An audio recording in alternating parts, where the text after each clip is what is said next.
স্বাধীনতা যুদ্ধে শহীদ বুদ্ধিজীবীদের স্মরণে রাজধানীর মোহাম্মদপুরের রায়ের বাজার শহীদদের প্রতি শ্রদ্ধা জানিয়েছে রাজনৈতিক, সামাজিক ও বিভিন্ন সংগঠনের পক্ষ থেকে।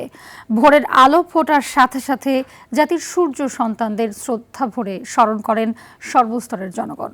এ সময় তারা বলেন, শহীদদের ঋণ কখনো ভোলার নয়। আরও জানাচ্ছেন বিপুল দেব রায়।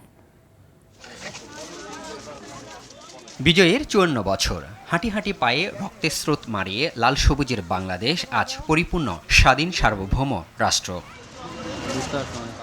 যে রাষ্ট্র জন্ম দিতেও ৯৯১ জন শিক্ষাবিদ, ১৩ জন সাংবাদিক, ৪৯ জন চিকিৎসক, ৪২ জন মেধাবী আইনজীবী সহ হাজারো প্রজ্ঞাবান মানুষকে রক্ত দিতে হয়েছিল আজকের এই দিনে। তাই দিনটিকে স্মরণ করতে রায়ের বাজার বধ্যভূমিতে শ্রদ্ধা নিবেদন করতে আসেন রাজনৈতিক, সামাজিক ও বিভিন্ন সংগঠন সহ সর্বস্তরের জনগণ।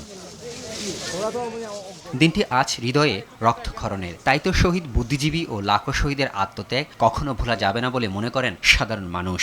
তারা কারো কাছে মাথা নত করেনি, তাই আজকে তাদেরকে প্রাণ দিতে হয়েছে। তো তাদের স্মরণে এবং যারা বাংলাদেশের মুক্তিযুদ্ধে যারা শহীদ হয়েছে তাদের স্মরণেও আমরা এখানে আসছি। এটা আমাদের কর্তব্য। শহীদদের স্মরণে স্মৃতিকাতর হয়ে আমরা এখানে উপস্থিত হয়েছি এবং তাদের প্রতি শ্রদ্ধা জানিয়েছি। যে জাতি বুদ্ধিজীবী হারায় সে শুধু মাটি, মানুষের মনুষ্যত্ব হারায় না, হারায় আবেগ, হারায় সব কিছুই। আর এই মহান বুদ্ধিজীবী দিবসে আমরা সবসময় বুদ্ধিজীবীদেরকে স্মরণ করি। স্বাধীনতার ৫৪ বছরের দ্বারপ্রান্তে এসেও দেশকে নিয়ে নানা ষড়যন্ত্র চলছে। তাই দেশ গঠনে সকলকে ঐক্যবদ্ধ থাকতে হবে বলে জানান বিভিন্ন সংগঠনের পক্ষ থেকে। একটা কঠিন পরিস্থিতি আমরা মোকাবেলা করছি। ঘরে এবং বাইরে বহুমুখী ষড়যন্ত্র, শত্রুতা আছে।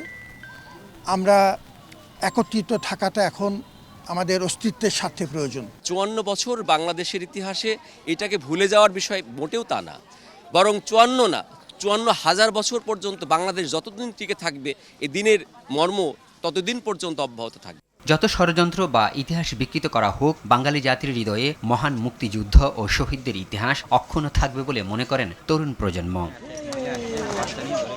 ৫৪ বছর আগে আজকের এই দিনটিতে বাঙালি জাতিকে মেধাশূন্য করতে পাক হানাদার বাহিনী হত্যাযজ্ঞ চালিয়েছিল বাঙালি বুদ্ধিজীবীদের উপর এবং তাদের লাশ এই বধ্যভূমিতে ফেলা হয়েছিল।